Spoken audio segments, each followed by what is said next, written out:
الحمد لله رب العالمين والصلاة والسلام على أشرف الأنبياء والمرسلين حبيب إله العالمين سيدنا ومولانا أبي القاسم محمد اللهم صل على محمد وآل محمد وعلى أهل بيته الطيبين الطاهرين المعصومين المظلومين ولعنة الله على أعدائهم أجمعين. أما بعد، فقد قال الله الحكيم في الذكر الكريم: أعوذ بالله من الشيطان الرجيم، بسم الله الرحمن الرحيم. إن الذين قالوا ربنا الله ثم استقاموا تتنزل عليهم الملائكة ألا تخافوا ولا تحزنوا وأبشروا بالجنة التي كنتم توعدون. صلوات. اللهم صل على محمد وآل محمد. سورہ مبارکہ فصلت کی آیت نمبر 30 جس کی تلاوت کا شرف حاصل کیا، اس آیت میں اللہ ایک بہت ہی امپورٹنٹ مسئلے پر گفتگو کر رہا ہے، اور وہ مسئلہ ہماری نجات اور فلاح و بہبود اور کامیابی کا ہے۔ ارشاد ہوتا ہے: ان الذین قالوا ربنا اللہ، بے شک وہ لوگ کہ جنہوں نے کہا ہمارا رب اللہ ہے، ثم استقاموا، پھر اس پر قائم رہ گئے، تتنزل علیہم الملائکہ، تو یہ وہ لوگ ہیں کہ جن پر فرشتے نازل ہوتے ہیں، اور فرشتے نازل ہو کے کہتے ہیں اللہ تخافوا ولا تحزنوا، تمہیں نہ ڈرنے کی ضرورت ہے نہ گھبرانے کی ضرورت ہے، اور تمہیں جنت کی بشارت ہو جس کا تم سے وعدہ کیا گیا ہے۔ نحن اولیاؤکم فی الحیات الدنیا وفی الآخرہ، ہم دنیا میں بھی تمہارے مددگار ہیں اور آخرت میں بھی تمہارے مددگار ہیں۔ تو عزیزان محترم، یہ ایک امپورٹنٹ مسئلہ ہے کہ نجات کہاں ہے اور انسان کیا کرے کہ وہ ابدی نجات سے ہمکنار ہو جائے، دنیا میں بھی نجات پا جائے اور آخرت میں بھی نجات پا جائے۔ اور وہ نسخہ اللہ نے قرآن میں بیان کیا ہے، اور وہ دو جملے ہیں: ان الذین قالوا ربنا اللہ ثم استقاموا، یہ کہنا کہ اللہ ہمارا رب ہے اور پھر اس پر قائم رہ جانا۔ تو یہ جو مسئلہ ہے کہ یہ کہنا کہ اللہ ہمارا رب ہے، آپ اگر غور فرمائیں تو ایک بہت بڑی تعداد انسانوں کی ہے جو کہتی ہے کہ اللہ ہمارا رب ہے، لیکن کہنے کے بعد اس کلمے پہ قائم رہ جانا یہ بہت کم لوگوں میں دکھائی دیتا ہے۔ کوئی بھی پروجیکٹ ہو اسے شروع کرنا آسان ہوتا ہے، لیکن اسے منزل کمال تک پہنچانا یہ آسان نہیں ہوتا۔ انسان اپنی روزمرہ کی زندگی میں نہ جانے کتنے ریزولیشنز لیتا ہے اور نہ جانے کتنی پلاننگز کرتا ہے، کتنے منصوبے بناتا ہے۔ پلاننگ تو انسان بنا لیتا ہے، منصوبے تو انسان تیار کر لیتا ہے، لیکن کتنے ایسے ہوتے ہیں کہ اس پہ کاربند رہ پاتے ہیں؟ مین مسئلہ یہ ہے۔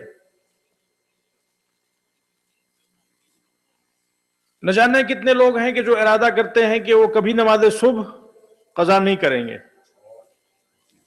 لیکن کیا اس میں باقی رہ پاتے ہیں؟ نہ جانے کتنے لوگ ہیں وہ یہ طے کرتے ہیں کہ نماز شب نہیں چھوڑیں گے، لیکن کیا اس میں باقی رہ پاتے ہیں؟ نہ جانے کتنے لوگ ہیں جو مکمل ڈٹرمنیشن کے ساتھ یہ ارادہ کرتے ہیں کہ اب کبھی جھوٹ نہیں بولیں گے، کسی کو دھوکہ نہیں دیں گے، لیکن کیا اپنی باتوں پر قائم رہ پاتے ہیں؟ نہ جانے کتنے ایسے لوگ ہیں کہ جو پلاننگ کرتے ہیں کہ ہم اتنے گھنٹے یہ چیز پڑھیں گے اور اتنے گھنٹے یہ کام کریں گے اور پورا اپنا ٹائم ٹیبل سیٹ کرتے ہیں، لیکن اس پہ کیا قائم رہ پاتے ہیں؟ تو مسئلہ کسی کام کو انیشیٹ کرنے کا نہیں ہے، مسئلہ اس کو منزل مقصود تک پہنچانے کا ہے۔ دیکھیں، دین کے معاملے میں یہ چیز پوری ہسٹری میں آپ کو دکھائی دے گی کہ نہ جانے کتنے ایسے لوگ ہیں کہ جنہوں نے بڑے جوش و خروش کے ساتھ دین کی وادی میں قدم رکھا ہے، لیکن اس کے باوجود بھی وہ کامیاب نہ ہو سکے۔ اب اس سلسلے میں مثالیں تاریخ میں بہت ہیں اور ہزاروں مثالیں مل جائیں گی، میں دو مثالیں آپ کے سامنے عرض کرنا چاہتا ہوں۔ دینداری کی وادی میں قدم رکھا اور شروع میں کامیابی کے مرحلوں کو طے کیا اور بڑے جوش و خروش کے ساتھ آگے بڑھے، لیکن اس کے باوجود کامیاب نہ ہو سکے اور عاقبت ان کی بخیر نہ ہوئی۔ یہ ایک بہت امپورٹنٹ لفظ ہے، عاقبت بخیر ہونا۔ یہ امپورٹنٹ نہیں ہے کہ بگننگ کیا ہے، امپورٹنٹ یہ ہے کہ اینڈ کہاں پہ ہو رہا ہے۔ تو نہ جانے کتنے ایسے لوگ ہیں کہ جن کی بگننگ بڑی خوبصورت دکھائی دیتی ہے، لیکن اینڈ اتنا ہی بھیانک دکھائی دیتا ہے۔ مثال کے طور پر قرآن میں اللہ نے ایک واقعہ قرآن سے اور ایک واقعہ ہسٹری سے، ایک فیگر قرآن سے میں بیان کرتا ہوں، دوسرا فیگر ہسٹری سے۔ قرآن میں سورہ مبارکہ اعراف میں اللہ نے ایک شخص کا ذکر کیا ہے جس کو ہماری اپنی زبان میں کہا جاتا ہے پہنچا ہوا، بڑا پہنچا ہوا تھا۔ وہ اتنا پہنچا ہوا تھا کہ اللہ فرماتا ہے وَاتْلُ عَلَيْهِمْ نَبَأَ الَّذِي آتَيْنَاهُ آيَاتِنَا، اے میرے حبیب آپ اس شخص کا ذکر کیجئے اس قرآن میں کہ جس کو ہم نے اپنی آیتیں، اپنی نشانیاں دے رکھی تھیں۔ اب اس میں روایتوں ملتا ہے کہ یہاں پہ آیات سے مراد اس میں اعظم ہے، کہ جس کو ہم نے اس میں اعظم دے رکھا تھا، اس کے زہد، تقوی، عبادت اور اطاعت کی بنیاد پہ۔ فَانْسَلَخَ مِنْهَا، لیکن وہ اس میں سے نکل گیا۔ ایک زمانے تک وہ راستے پہ چلتا رہا، فالو کرتا رہا، لیکن وہ قائم نہ رہ سکا اور ایٹ دی اینڈ وہ اس میں سے نکل گیا، اس وادی کو اس نے چھوڑ دیا۔ فَأَتْبَعَهُ الشَّيْطَانُ، اور جب اس نے اس وادی کو چھوڑا تو شیطان نے اس کو آگے دبوچ لیا۔ فَكَانَ مِنَ الْغَاوِينَ، اور پھر وہ گمراہوں میں سے ہو گیا۔ وَاتْلُ عَلَيْهِمْ نَبَأَ الَّذِي آتَيْنَاهُ آيَاتِنَا فَانْسَلَخَ مِنْهَا فَأَتْبَعَهُ الشَّيْطَانُ فَكَانَ مِنَ الْغَاوِينَ۔ یہاں پہ تھوڑی سی کچھ وَلَوْ شِئْنَا لَرَفَعْنَاهُ بِهَا، پھر اللہ فرماتا ہے وَلَوْ شِئْنَا لَرَفَعْنَاهُ بِهَا وَلَكِنَّهُ أَخْلَدَ إِلَى الْأَرْضِ، وہ جو کچھ ہم نے اس کو عطا کیا تھا اس کے ذریعے سے کامیابی کی اور بھی منزلوں کو طے کر سکتا تھا، لیکن انفارچونیٹلی وہ زمین سے چپک گیا۔ وَلَكِنَّهُ أَخْلَدَ إِلَى الْأَرْضِ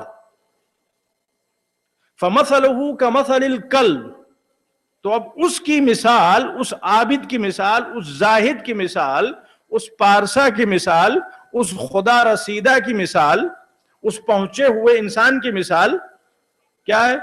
فَمَثَلُهُ كَمَثَلِ الْكَلْبِ، کتے جیسی ہے۔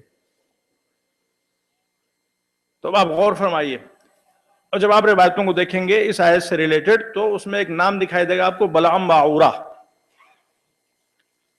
یہ بنی اسرائیل کا ایک بہت بڑا عبادت گزار تھا اور پہنچا ہوا انسان تھا، اور اس کی عبادتوں کے صلے میں اللہ نے اس کو بڑی نعمتوں سے نوازا تھا، اور جیسا کہ اللہ نے خود کہا ہے آتیناہ آیاتنا، کہ ہم نے اس کو اپنی آیات دے رکھی تھی. اور اس کے بارے میں جو چیز روایتوں میں ملتی ہے وہ یہ کہ وہ مستجاب الدعویٰ تھا، یعنی جو دعا بھی کرتا تھا فوراً اللہ اس کی دعا قبول کر لیتا تھا. لیکن یہ انسان ایٹ دی اینڈ اللہ نے جو مثال دی اس کی کتے کی مثال دی، یہ کتے جیسا ہو گیا.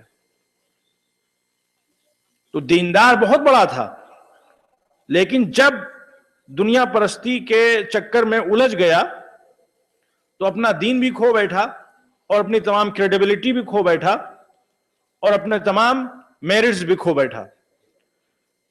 ہوا یہ کہ فرعون نے اس کو پیسے اسے دے کے یا جیسے بھی بہرحال اپنے جھانسے میں لے لیا، ورغلا لیا، اپنے فیور میں کر لیا، اور کہا کہ ایسا ہے کہ تمہاری ہر دعا قبول ہوتی ہے تو تم موسیٰ کے خلاف بد دعا کر دو.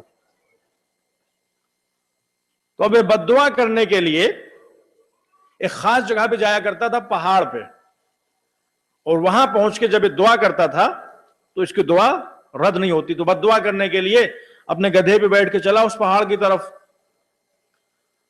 اب جو ہسٹری کہتی کہ وہ گدھا جو ہمیشہ اس کی سنتا تھا اب اس کی نہیں سن رہا ہے. وہ گدھا بھی کہہ رہا ہے کہ تو اتنا بڑا گدھا ہو گیا ہے کہ میں بھی تیری نہیں سن سکتا اب. لیکن اس کی سمجھ میں نہ آیا، اور اس نے اس گدھے کو مارنا پیٹنا شروع کیا.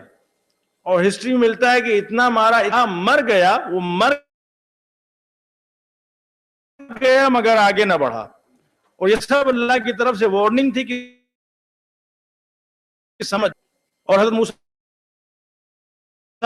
کے بغض میں اس پہاڑ کے اوپر، اور پہنچنے کے بعد میں بد دعا کرتا تو ظاہر سی بات ہے بد دعا تو قبول نہیں ہوئی، اور جتنے کریڈٹس جتنے میرٹس اللہ نے دیے تھے وہ سب اس سے چھین لیے. تو ہوا کیا کہ ایک نمائندہ پروردگار کے بغض میں وہ انسان جو خدا رسیدہ تھا وہ خدا رسیدہ کے مقام سے کہاں پہنچ گیا کہ اللہ کہتا ہے کہ اس کی مثال کتے جیسی ہے. تو جب موسیٰ کا بغض، نبی خدا کا بغض، کلیم اللہ کا بغض، انسان جو بلندی کے اس منزل کمال پہ ہو اس کو پستی کی اس حد تک پہنچا دیتا ہے، تو جو فخر موسیٰ ہو محمد و آل محمد، ان کا بغض انسان کو کہاں سے کہاں پہنچا سکتا ہے. اللہم صلی علی محمد و آل محمد. تو یہ جو اپنی عبادتوں پہ ناز کرتے ہیں اور اپنے تسبیح گھمانے پہ فخر کرتے ہیں، یہ سب سے بڑی بیوقوفی کر رہے ہیں. تو جو پوائنٹ کی بات یہاں پہ ہے وہ یہ ہے کہ اس کی شروعات بہت اچھی تھی، اس کی بگننگ آپ دیکھیں تو بہت چمکدار،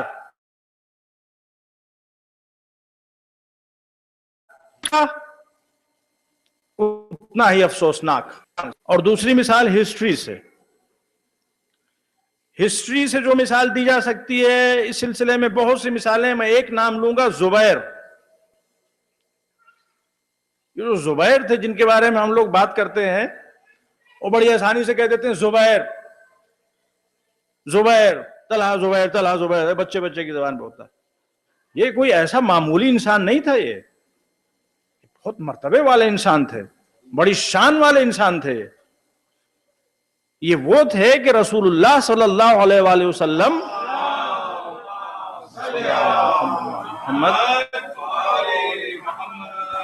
مولا علی نے جب زبیر کی تلوار دیکھی ہے، جنگ جمل میں جب یہ ہلاک ہوا ہے، تو اس کی تلوار جب مولا علی کے پاس لائی گئی ہے تو آپ نے اس تلوار کو دیکھا اور زار و قطار روئے، اور آپ نے فرمایا کہ یہ وہ تلوار ہے جس نے نہ جانے کتنی مرتبہ رسول اللہ کے چہرے سے اداسی کو ختم کیا.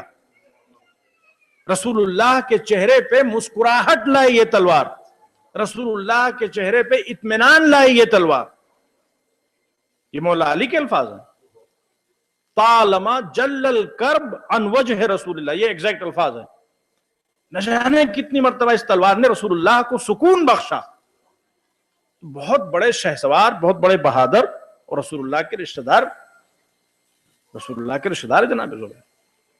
جناب زبیر کہے جاتے تھے اس وقت.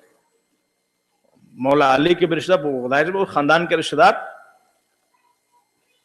اور ان کی جو ہسٹری آپ دیکھیں گے تو بہت برائٹ فگر. مولا علی کا وہی جملہ اگر صرف ایک جملہ آپ لے لیجئے تو کیا کافی نہیں ہے وہ ان کی عظمت کے لیے؟ نجم البلاغہ میں مولا علی کا دوسرا جملہ ہے، کانا زبیر معنا، زبیر ہم اہل بیت کے ساتھ تھے. ہسٹری کی جو آپ پڑھیں گے تو آپ کو ملے گا کہ جب رسول اللہ صلی اللہ علیہ وآلہ وسلم کے وصال کے بعد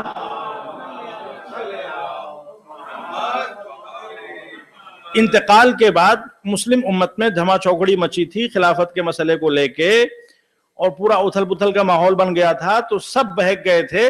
کچھ گنے چنے افراد رہ گئے تھے جو مولا علی کے ساتھ تھے. ان گنے چنے افراد میں زبیر کا نام سر فہرست دکھائی دیتا ہے. زبیر ہم لوگ بہت آسانی بہت لائٹلی اس کو لے لیتے ہیں. بہت عبرت ہے ان کی داستان، ہم سب کے لیے بہت بڑی عبرت ہے، ایک ہال مارک ہے ہم سب کے لیے زبیر کی داستان. تو یہ مولا علی کے ساتھ تھے. اور ہسٹری ملتا ہے کہ جب بی بی کا گھر جلایا گیا دروازہ، تو اس وقت جو لوگ مولا علی کے ساتھ اس گھر کے اندر موجود تھے، جو گنے چنے لوگ مولا علی کے مخلص ترین صحابی، ان میں سے زبیر بھی تھے. مولا علی کے گھر میں تشریف فرما تھے، جناب فاطمہ زہرا گھر میں تشریف فرما تھے. اور ہسٹری میں ملتا ہے کہ مولا علی نے لوگوں سے کہا کہ جو لوگ ہماری حمایت میں، حق کی حمایت میں تلوار اٹھانا چاہتے ہوں، فلاں مقام پہ رات میں آئیں، اس عالم میں کہ ان کے سر مڑے ہوئے ہوں، سر کے بال مڑے ہوئے ہوں، یہ جاننے تاکہ کوئی نہ سمجھ سکے کہ کیا صورتحال ہو رہی ہے. تو کوئی نہیں آیا. جو چند لوگ آئے ان میں سے زبیر تھے. اور میں آگے آپ کو بتاؤں کہ ہسٹری یہ کہتی ہے کہ جب مولا علی کو، جب جناب فاطمہ الزہرا کا دروازہ جلا دیا گیا، اللہم صلی علی محمد، اور دروازہ جلانے کے بعد مولا علی کو گرفتار کر کے کشاں لے کے چلے ہیں دربار کی طرف، تو زبیر تھے کہ جنہوں نے باقاعدہ طور پہ تلوار کھینچ کے ان دشمنوں پہ حملہ کرنا چاہا، مگر تاریخ کہتی کہ ان کا پیر ایک پتھر سے پھسل گیا اور تلوار ان کے ہاتھ سے چھوٹ گئی، اور پھر ان کو بھی اریسٹ کر لیا گیا. تو زبیر ایسا نہیں ہے کہ یہ شروع ہی سے رسول اللہ صلی اللہ علیہ وآلہ وسلم اور مولا علی اور اس خاندان کے دشمن تھے.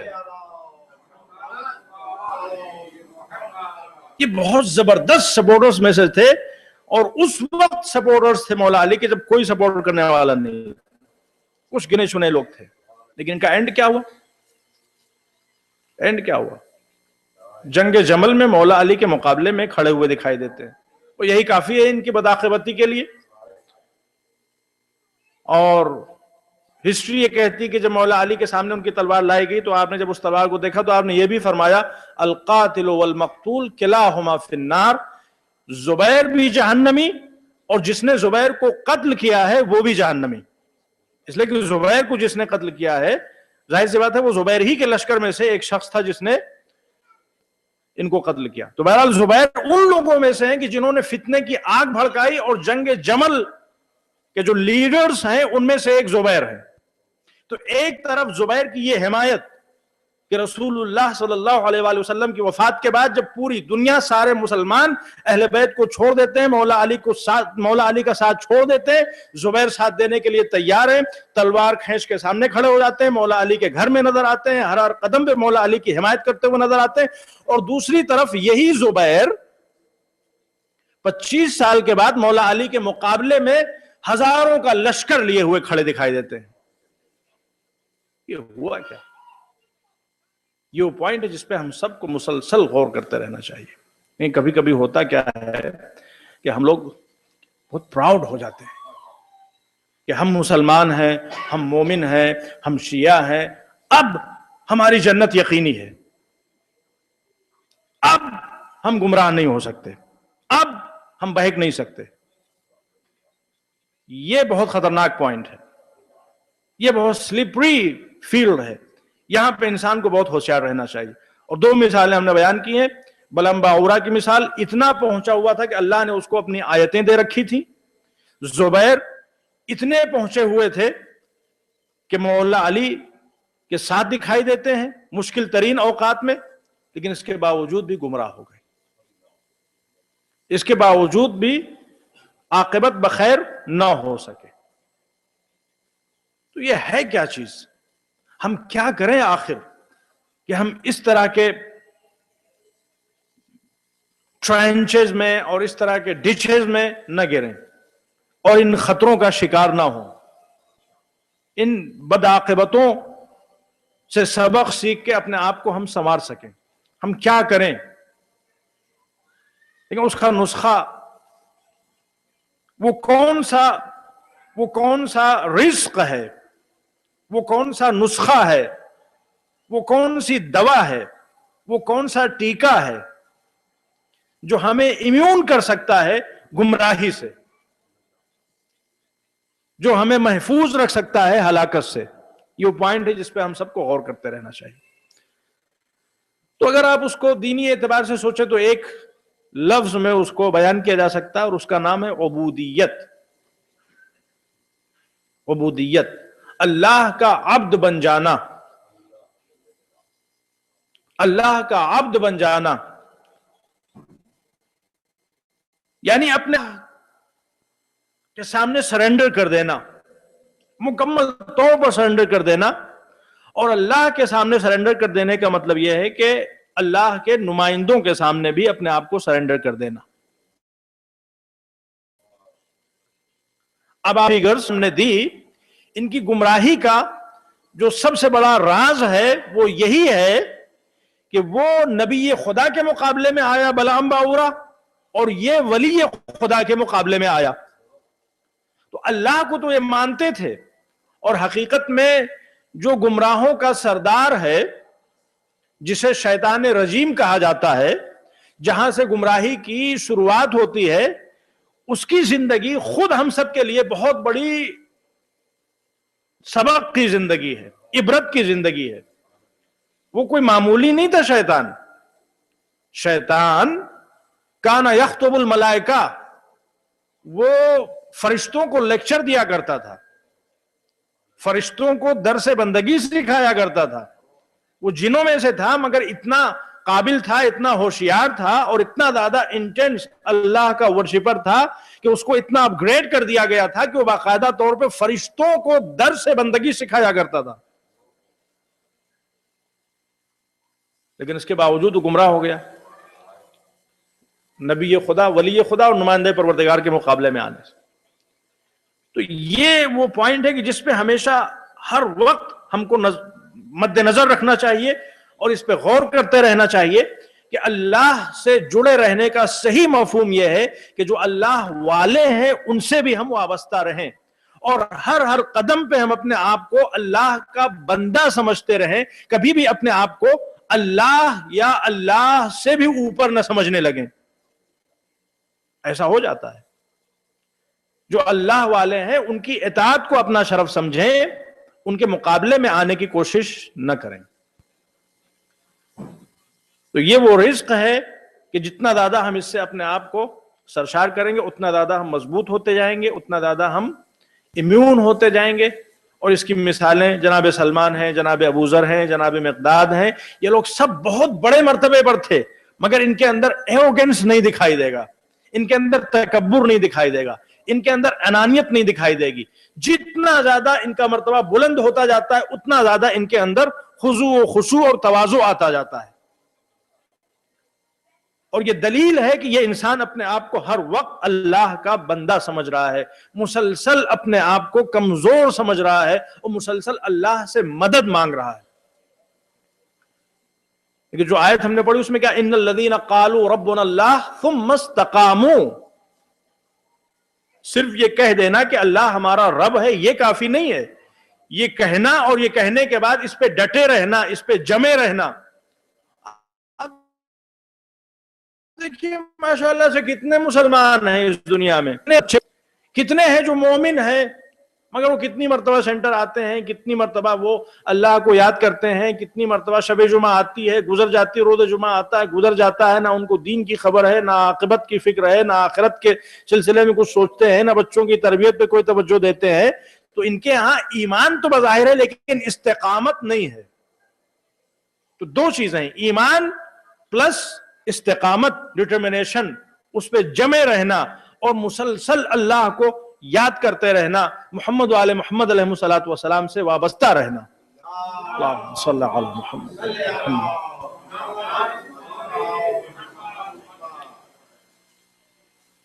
اب دیکھیں جو دعائیں حضور کریم، روایت میں ملتا ہے کہ رسول اللہ کی ایک بیوی نقل کرتی ہیں کہ انہوں نے دیکھا کہ رسول اللہ زار و قطار رو رہے ہیں، اور ماہ شعبان کی ایک تاریخ جو نصف شعبان ہے اس کا یہ واقعہ ہے کہ نصف شعبان جو رات شب برات جس کو کہا جاتا ہے، بہت امپورٹنٹ رات ہے، اس رات میں رسول اللہ صلی اللہ علیہ وسلم مسلسل گریہ وزاری فرما رہے ہیں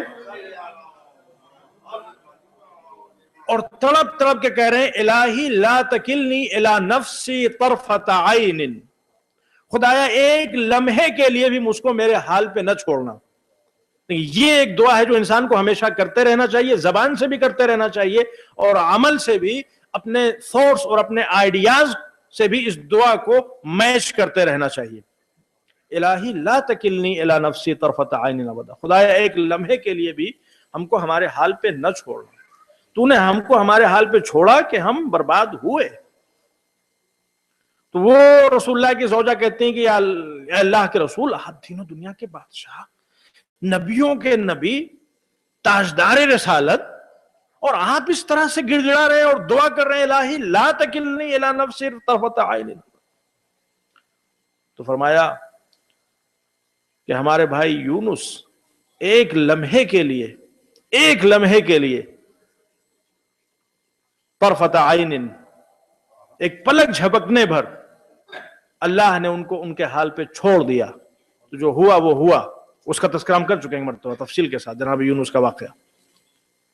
ایک لمحے کے لیے ان کو ان کے حال پہ چھوڑ دیا گیا تو وہ کہاں سے کہاں پہنچ گئے. نبی خدا تھے لیکن 3 ظلمتوں کے اندر پہنچ گئے. مچھلی کے شکم میں، رات کی ظلمت، سمندر کی ظلمت اور مچھلی کے پیٹ کی ظلمت. تو یہ بہت امپورٹنٹ مسئلہ ہے کہ جس پہ ہمیشہ اور ہر وقت انسان کو سوچتے رہنا چاہیے کہ ہم نے جو مشن شروع کیا ہے اللہ کو ماننے کا، رسول کو ماننے کا، اہل بیت علیہ الصلوۃ والسلام کے مشن سے اپنے آپ کو جوڑنے کا، یہ بہت بڑا اسٹیپ ہے، بہت بڑا اسٹیپ ہے. اس سے بڑے فخر کی بات کچھ نہیں ہو سکتی، اس سے بڑے شرف کی بات کچھ نہیں ہو سکتی.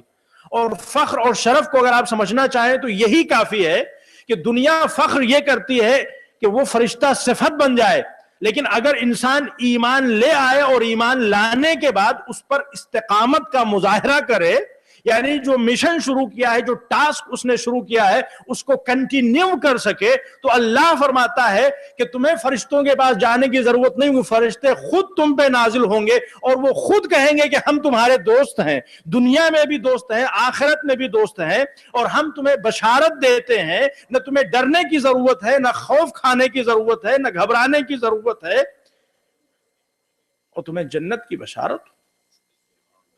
تو اس آیت میں اللہ نے جو لوگ ڈٹرمنیشن اور استقامت کو اپنی زندگی میں پریکٹس کرتے ہیں، آبزرو کرتے ہیں، ان کے میرٹس کو بھی اللہ نے بیان کر دیا. تو یہ ایک دعا ہے جسے ہمیشہ انسان کو پڑھتے رہنا چاہیے، الہی لا تکلنی الی نفسی طرفۃ عین ابدا، خدایا ہم سب کو ایک لمحے کے لیے بھی ہمارے حال پہ نہ چھوڑنا. ہم تجھ پہ ایمان لائے ہیں، ہمارے ایمان کا محافظ بھی تو ہی ہے. اور اس سلسلے میں ایک مشہور دعا بھی جس کو دعائے عدیلہ کہا جاتا ہے، جو مفاتیح الجنان وغیرہ اور دعاؤں کتابوں میں موجود ہے، کہ انسان وہ دعا پڑھے جس وقت انسان اس دنیا سے جا رہا ہوتا. شیطان پوری کوشش کرتا ہے کہ اس کے ایمان کو اس سے سنیچ کر لے، چھین لے. اگر انسان مومن ہوگا اور استقامت کے ساتھ وہ ایمان پہ جب تک زندہ رہے گا، کامیاب رہے گا، تو انشاءاللہ اللہ آخری دم تک اس کو حالت ایمان پہ ثابت قدم رکھے گا. وہ اس دنیا سے مومن جائے گا، اس میں کوئی شک و شبہ نہیں ہے. لیکن بہرحال اس عقیدے کو بوسٹ کرنے کے لیے ایک دعا ہے جس کو دعائے عدیلہ کہا جاتا ہے، اس کو بھی انسان پڑھ سکتا ہے، اور اس دعا کو جب آپ پڑھیں گے تو آپ خود ہی دیکھیں گے کہ اس میں ہم اپنے پورے ایمان کا ذکر کرتے ہیں، پورے ایمان کا ذکر کرنے کے بعد کہتے ہیں کہ اللہ یہ ہمارا پورا کا پورا ایمان ہے، اس کو تیرے پاس امانت کے طور پر ہم رکھتے ہیں، اور جب اس کی ہمیں سب سے زیادہ ضرورت ہو، جو ہماری موت کا وقت ہوگا، تو امانت میں ظاہر سی بات ہے ہم کو خیانت نہ کرنے کا حکم دیتا ہے، تو تجھ سے تو ظاہر سی بات ہے ایسا کوئی تصور ہو نہیں سکتا، پروردگار ہم اس کو امانت کے طور پہ رکھتے ہیں، اس کو ہمیں پلٹا دینا۔ یہ دعائے عادلہ ہے۔ بھائیزان محترم، ہم نے مثالیں ان کی دیں کہ جو بدعاقبت ہوئے، کربلا میں ایسوں کی مثالیں بھی ہیں جو بدعاقبت ہوئے۔ عمر سعد صحابی رسول کا بیٹا ہے، انشاءاللہ کبھی تفصیل سے عرض کریں گے اس کے سلسلے میں۔ سعد ابن ابی وقاص بہت بڑا نام ہے، ان کا بیٹا، لیکن کربلا میں جو کچھ ہوا اس کا ماسٹر مائنڈ۔ اور اسی کے برخلاف آپ دیکھیے ایسے لوگ کربلا میں دکھائی دیں گے، ہم نے دو مثالیں دی ہسٹری سے، بلعام باعور اور زبیر کی، کہ جن کی ابتدا بہت اچھی ہے مگر انتہا اتنی ہی بری ہے، اور کربلا میں آپ کو وہ مثالیں بھی دکھائی دیں گی کہ جہاں پہ ابتدا اچھی نہیں ہے مگر انتہا اتنی اچھی ہے کہ انتہا کے حسن نے ابتدا کے قبح کو ہمیشہ ہمیشہ کے لیے دھو دیا۔ حر کی مثال لے لیجیے، حضرت حر ابتدا اچھی نہیں تھی، اسی کربلا میں دیکھ لیجیے آپ، 2 محرم والے حر میں اور عاشور کے دن والے حر میں زمین و آسمان کا فرق ہے۔ 2 محرم والا حر اگر باقی رہ جاتا اس 2 محرم والے حر پر تو ہمیشہ لعنت اللہ علیہ کہا جاتا، مگر عاشور کا جو ایک انقلاب اس حر کے اندر آیا، اس نے ہمیشہ ہمیشہ کے لیے حر کو علیہ السلام بنا دیا۔ بھائیان محترم، جناب حر کیا عظیم شخصیت ہے اور کیا عظیم لیسن ہے جناب حر کی زندگی میں ہم سب کے لیے اور قیامت تک کے آنے والے انسانوں کے لیے۔ بظاہر ہے کہ 2-3 منٹ مصائب پڑھوں گا۔ تاریخ یہ بتاتی ہے کہ روز عاشور صبح کے وقت، نماز فجر کے وقت، ایک شخص کہتا ہے کہ میں نے دیکھا کہ حر بڑی بےکلی کے عالم میں، اضطراب کے عالم میں، کبھی اپنے خیمے میں اٹھتے ہیں، کبھی بیٹھتے ہیں، کبھی چلتے ہیں، کچھ سوچتے ہیں، چہرے پہ ہوائیاں، وحشت، اضطراب، گھبراہٹ۔ میں حر کے قریب آیا اور آنے کے بعد کہا کہ حر، میں کیا دیکھ رہا ہوں؟ تو جنگ سے اتنا ڈرتا ہے؟ اگر مجھ سے کوئی پوچھتا کہ کوفے کا سب سے بڑا بہادر کون ہے تو میں تیرا نام لیتا، اور تو جنگ سے اس طرح سے خوف زدہ ہے؟ وہ کہتا ہے کہ حر نے میرا ہاتھ پکڑا، میرا ہاتھ پکڑ کے مجھے خیمے کے باہر لے آئے، اور جب ہم لوگ تھوڑا سا خیام حسینی کے قریب پہنچے تو حر نے کہا ذرا غور سے سنو۔ وہ کہتا ہے اب جو میں نے غور سے سننا شروع کیا تو کچھ ننھے ننھے بچوں کی آوازیں تھیں، العطش العطش العطش، ہائے پیاس ہائے پیاس ہائے پیاس۔ میں نے کہا کیا کہنا چاہتا ہے حر؟ کہا تو ان آوازوں کو سن رہا ہے؟ کہا کہ ہاں میں ان آوازوں کو سن رہا ہوں۔ کہا کافروں اور مشرکوں کے لیے نہر فرات کھلی ہوئی ہے، کافروں اور مشرکوں کے جانوروں کے لیے نہر فرات کھلی ہوئی ہے، نجس اور ناپاک جانور نہر فرات سے سیراب ہو رہے ہیں، اور عطرت مصطفیٰ ہائے پیاس کی فریادیں بلند کر رہی۔ کہا حر پھر کیا سوچ رہا ہے؟ کہا قسم ہے خدا عز و جل کی، میں اپنے آپ کو جنت و جہنم کے درمیان پا رہا ہوں، ایک طرف جہنم ہے اور دوسری طرف جنت ہے۔ کہا پھر کیا ارادہ ہے؟ کہا لا صبر لی علی النار، بات تیر و تلوار کی نہیں ہے، بات نیزوں اور پتھروں کی نہیں ہے، بات آتش جہنم کی ہے۔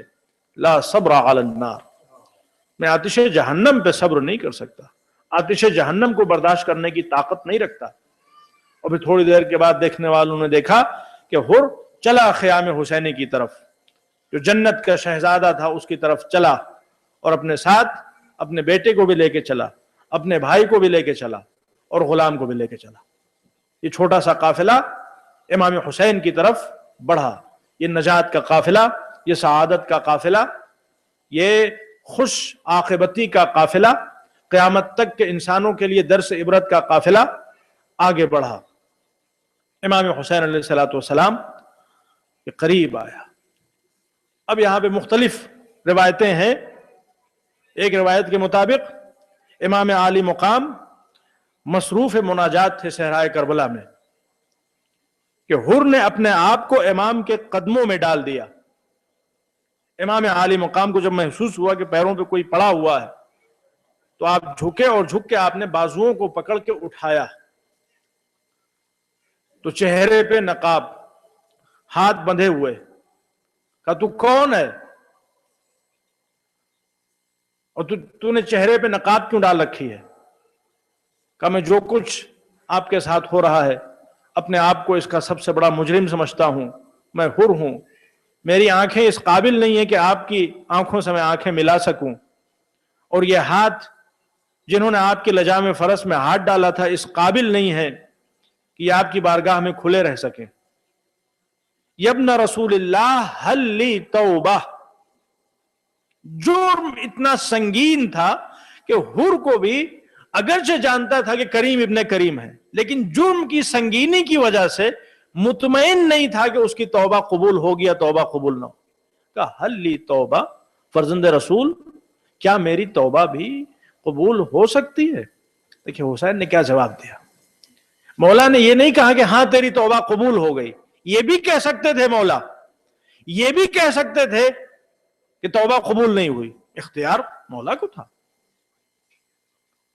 لیکن مولا نے کیا کہا؟ اس واقعے کا ذکر ہی نہیں کیا۔ جو اسٹیٹمنٹ امام نے دیا اس میں اس واقعے کا کہیں سے کوئی اشارہ بھی نہیں ہے کہ حر کو شرمندگی بھی محسوس ہو۔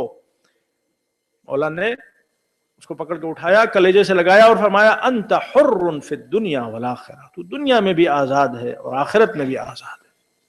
تیری ماں نے تیرا کیا خوبصورت نام رکھا۔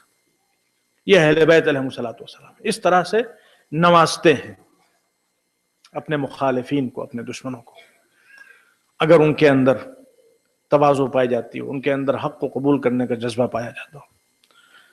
بس ارباب عزا، اب یہاں پہ بہت سے واقعات ہیں مگر میں بات کو مختصر کرتا ہوں۔ تاریخ بتاتی کہ حر جب سے آیا اور جب تک امام کے پاس رہا مسلسل اصرار کرتا رہا کہ مولا میری توبہ آپ نے قبول کر لی، میں آپ کا شکر گزار ہوں، لیکن میں اس وقت مانوں گا کہ میری توبہ قبول ہوئی ہے کہ جب میرے بیٹے کو میدان میں جانے کی اجازت مل جائے۔ امام آخرکار مجبور ہو گئے اور آپ نے حر کے بیٹے کو میدان میں جانے کی اجازت دی۔ حر کا بیٹا میدان کارزار میں گیا، مصروف قتال رہا۔ تاریخ کہتی کہ جب تک بیٹا جنگ کرتا رہا حر کے چہرے پہ زردی چھائی رہی، مگر جب بیٹے نے میدان سے آواز دی بابا غلام کی خبر لیجئے، آقا غلام کی خبر لیجئے، تو اچانک وہ زردی سرخی میں تبدیل ہو گئی۔ حر کے چہرے پہ جو پژمردگی تھی وہ خوشی میں تبدیل ہو گئی۔ لوگوں نے بعد میں پوچھا کہ حر یہ تیرے ساتھ کیا ہوا؟ جب تک تیرا بیٹا زندہ تھا جنگ کر رہا تھا اس وقت تو اداس تھا، لیکن جب تیرا بیٹا اس دنیا سے جانے لگا اور گھوڑے کی بلندی سے زمین پہ آیا اور تجھے آواز دی تو اب تو خوشحال ہو گیا۔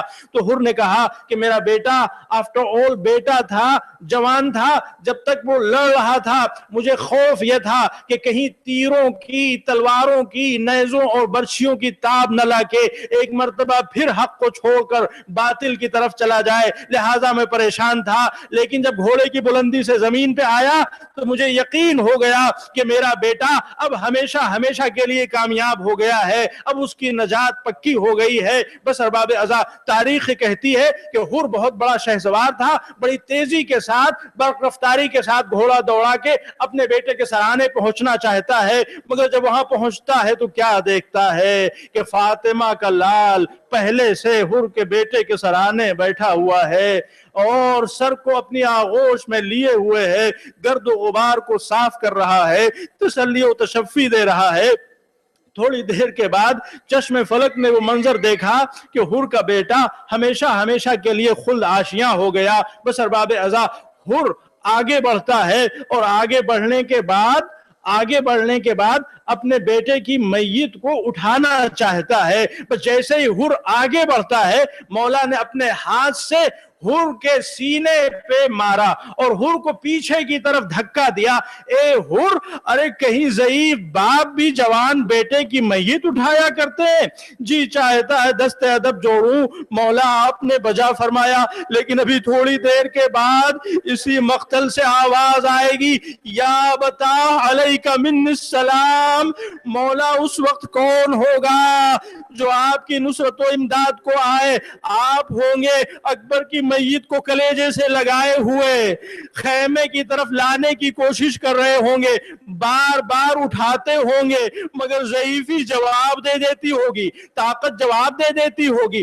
آخر میں تڑپ کے آواز دیں گے، اے بنی ہاشم کے بچوں، آؤ حسین کی مدد کرو، جوان کا بیٹا ہے، ضعیف سے نہ اٹھے۔ سَيَعْلَمُ الَّذِينَ ظَلَمُوا